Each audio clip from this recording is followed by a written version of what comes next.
नमस्कार साथियों, भारत ने अंतरिक्ष की दिशा में अपना महत्वपूर्ण कदम बढ़ाया है। संपूर्ण भारतवासियों को इस सफलता पर शुभकामनाएं। मिशन चंद्रयान तृतीय ने चंद्रमा पर सफलता हासिल की है। चंद्रमा के साउथ पोल पर चंद्रयान प्रथम ने पानी के होने के संकेत दिए थे। 2008 के चंद्रयान प्रथम की यह सफलता ही थी। इसी कारण से एक बार पुनः भारत चंद्रमा के साउथ पोल पर अपने मिशन के साथ उतरा है। चंद्रयान तृतीय का सफल प्रक्षेपण और लैंडिंग बड़ी कामयाबी है।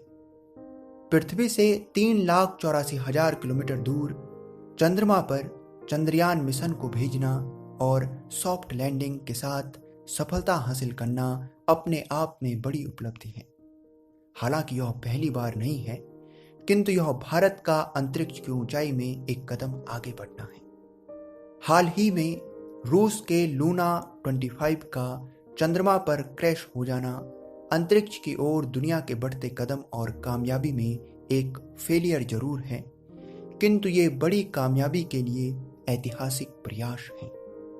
भारत का यह मिशन चंद्रमा के दक्षिणी ध्रुव पर उतरा है और दक्षिणी ध्रुव पर यह सॉफ्ट लैंडिंग एक बड़ी उपलब्धि है, क्योंकि सबसे उचित और आसान लैंडिंग चंद्रमा पर उस स्थान पर है जो चंद्रमा का हिस्सा पृथ्वी के सीधे सम्मुख है और जहां सूर्य का प्रकाश भी ठीक से प्राप्त हो सके। दक्षिणी ध्रुव पर यह चुनौती है। ना तो वहां सूर्य का प्रकाश ठीक से प्राप्त हो पाता है और वहां से पृथ्वी से संपर्क ठीक प्रकार से हो पाना भी चुनौती है।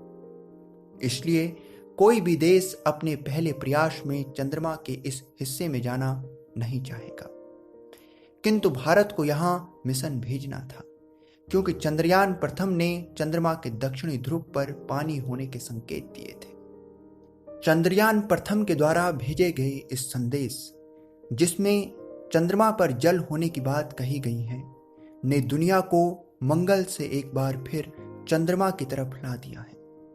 अब तक यह था कि मंगल जो द्रव्यमान, आकार, सूर्य से दूरी इत्यादि में लगभग धरती के बराबर है, वहां वातावरण भी है, तो हम वहां मानव जीवन के लिए तलाश कर सकते हैं।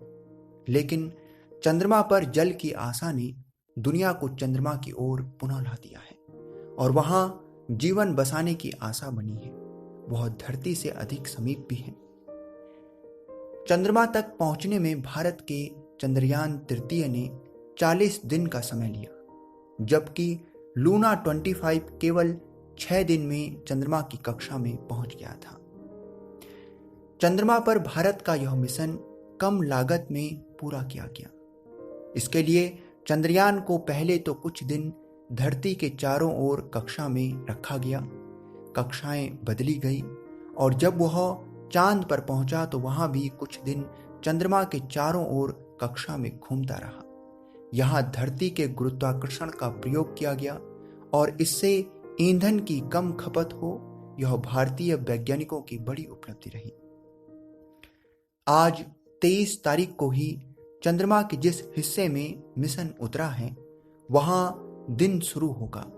यहां 14 दिन का समय मिशन के लिए मिल सकेगा, क्योंकि वहां चंद्रमा पर एक दिन धरती के 14 दिन के बराबर होता है। इसके बाद इसरो का भविष्य में गगनयान मिशन, जो चंद्रमा पर मानव भेजने का मिशन होगा। कुछ ही समय में आदित्य मिशन को भेजा जाना है, जो सूर्य के पास जाकर सूर्य का अध्ययन करेगा।